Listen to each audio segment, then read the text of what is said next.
I decided to get some fresh air. 19 degrees, fresh air. But tired of being in the house and breathing heater air. So I wanted to talk to you about something. I've been working on something. And I think I got it figured out. If not, I'll continue to work on it. But when I was coming back to Earth, with my death experience, I looked down at the earth and I saw people doing things, religious things. And I said, which one of these are right? Because I grew up believing that my church was right.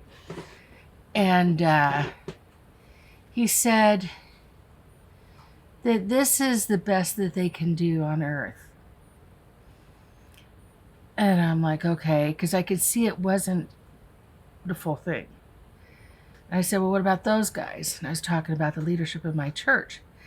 And I was told they're busy going about doing the Lord's work on earth. I'm like, okay. So I know that. And I testify to that.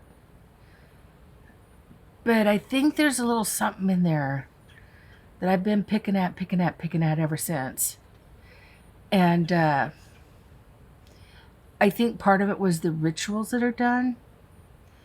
Not so much, one boasting over another that we've got it made. I mean, that's, Stevie Wonder could see that. So that's not righteous. But the rituals and the various lengths that people go to, from, well, I'm not even going to say.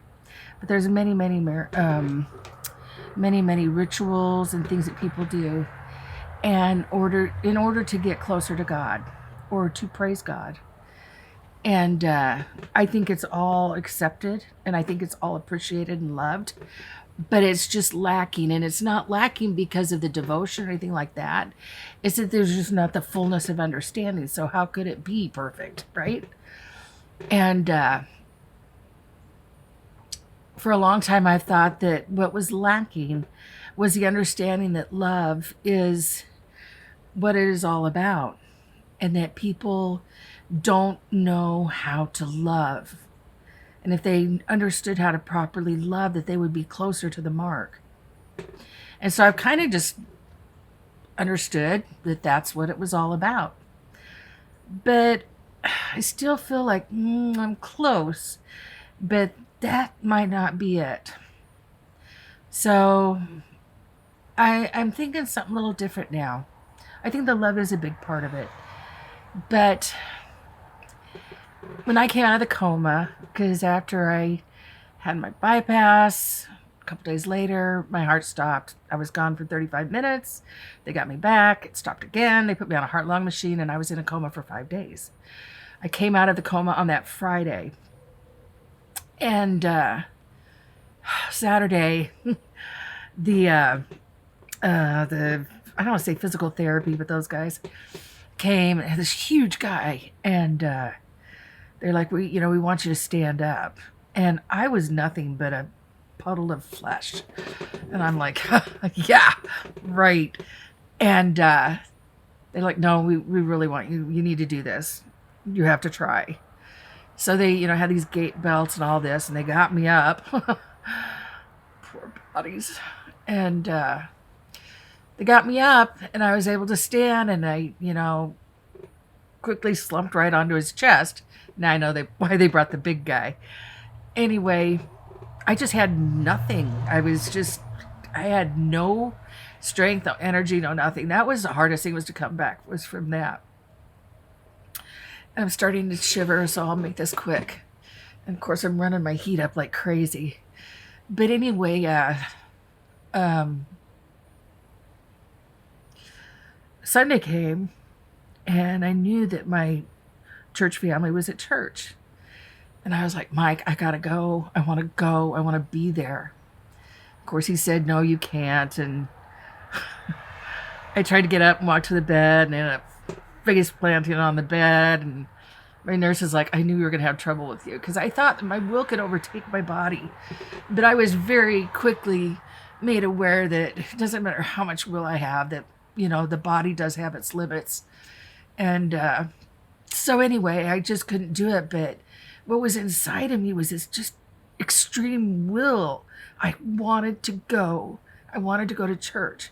I wanted to take the sacrament. I wanted to take what people call communion.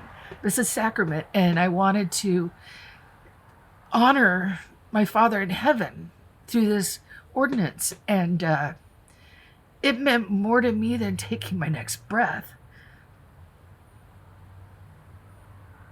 I still, when I take it, I try to think about what it was. Of course, there's miles between then and now, so it's hard to, hang on to all that.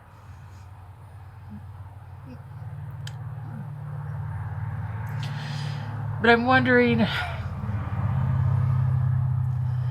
maybe it's not that we don't know how to love properly.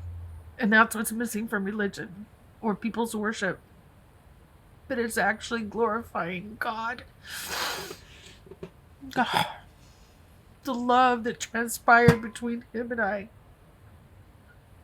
is humanly incomprehensible. It was my whole reason for existence. I melted to be able to love him, to see him, to honor him, to do anything. He needs everything. Anything I do in my life will not be enough. Not because I'm not enough. Because I don't have the power, majesty, and greatness of God to give back to him. I would give him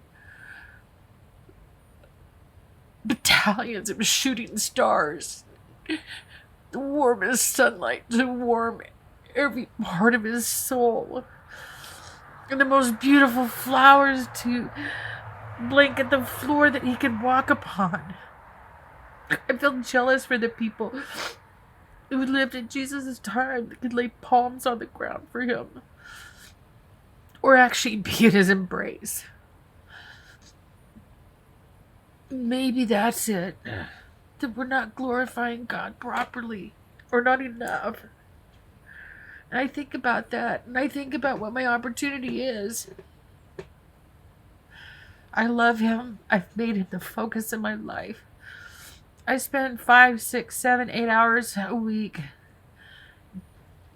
in lessons, reading scriptures. I try to do charitable acts when I can, and I get those. I just want to run faster than my feet can run and do more than I can do. I want to do more than I did yesterday because my heart is so full.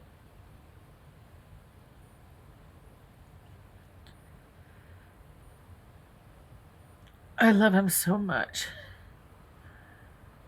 Ego has to come out of it. And it's not even like, okay, now I have to take my ego out and love him without my ego. It's like, boy, I couldn't drop my ego quick enough.